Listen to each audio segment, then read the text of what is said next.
Sir Harold Hillier's in Hampshire is a sanctuary of natural beauty.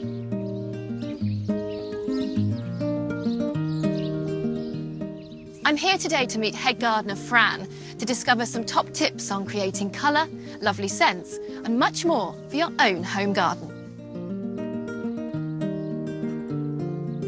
Fran, lovely to meet you. Hello, nice to see you, Camilla. What a spectacular space. I know, it's lovely. It's amazing. Can you tell me a little bit about the gardens here? Well, Sir Harold Hillier Gardens in Hampshire has been around for, 70 years. The absolute brainchild of Sir Harold Hillier, who in the 1950s started this arboretum and garden. He already was third-generation nurseryman, but his passion really was truly with the woodies. So trees and shrubs were his favourites. So hence our collection spanning around 13,000 different types of plants, which is just an enormous amount, and all outdoors. It's a huge collection, and I can't wait to see more, so can you show me around? Absolutely, come on.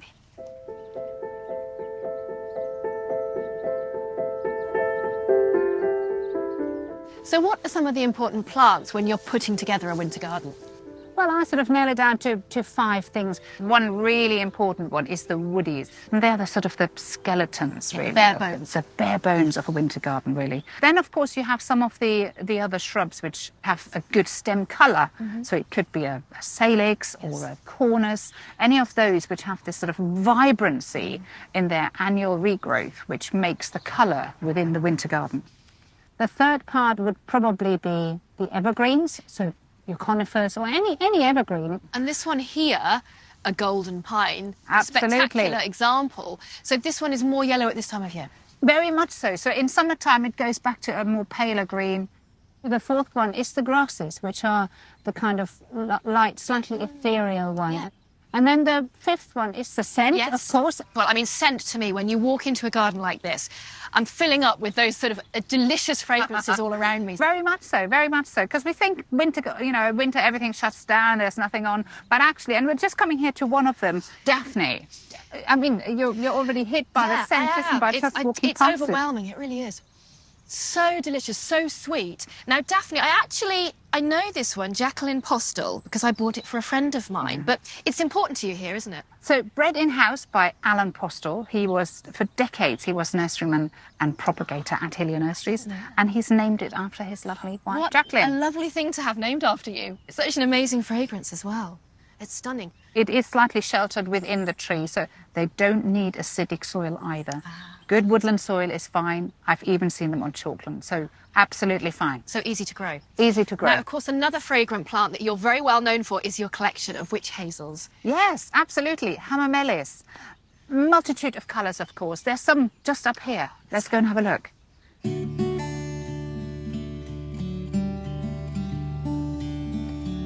So these are our one of our national collections. It's just a delightful plant because you get these lovely spider-like plants just bursting out of the buds and being there for a good 4 to 6 weeks, delighting everybody. People can get hold of this and grow it easily, can't Absolutely. Good garden centres or nurseries should definitely have this Hamamelis in their varieties this winter time. they? Now, Alan has a special trick that he's taught me. He likes to blow on the blossoms and then inhale, so... And it really works, doesn't it? Releases the scent. I guess the warmth will bring out more of the scent from the flowers. So that's when you get a warm day, the scent will just gently lift from the plants even more. Throughout the seasons, these gardens offer a sensory banquet. And amongst the abundance of specimens, there are many that would make a remarkable addition to gardens of any size. Like this caramel-coloured birch tree with its gorgeous peeling bark. They can thrive in most soils. So how long have you been here then, Fran? Well, it's almost 30 years now. No! Yes. That's remarkable. Yeah, so it's a good few trees I've seen growing up. Yeah, it really is. It's that time span to be able to watch the benefits of the work that you do. Oh, very much so. You plant a tree and of course, you hope to see it for a long time. I mean, Harold never did that. You know, he was you know, very selfless in a way and just planted trees because he loved them. Yeah, yeah. But being able to see them grow up and suddenly, you know, you have height with it, it's lovely. And do you have a garden at home? I'm sure you don't have any time to spend in it, but do you garden at home? I do actually, yeah, and that is, and sometimes in summertime I could be out there until 10 o'clock at night, and it's really that where your mind just comes to rest and you can just focus on the immediate things you're doing. So you can call it mindfulness or whatever, but it's just, you know, it's this kind of Zen feeling where you're just pulling on your inner resources. So with all this talk of gardening, is there something that I can do to help here? Yeah, we could do some pruning if you like. Sounds good to me.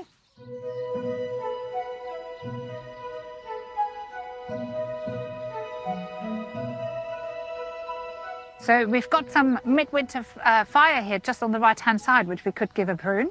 The winter garden is a very particular time, and of course we want to have the colour of these beautiful corners as long as possible.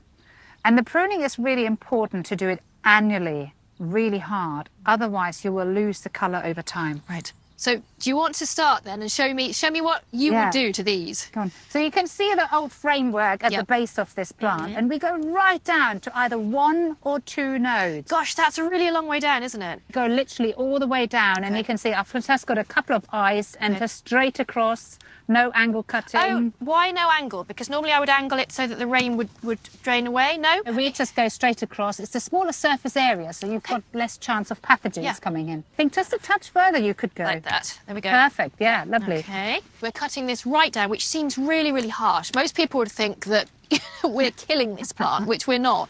But what will happen now? As soon as the plant is ready to grow again, so as temperature rises and sunlight hours increase, that's when the plant starts to grow, like any other plant, and new shoots will come out. And what we're cutting off is basically the growth from 1 year.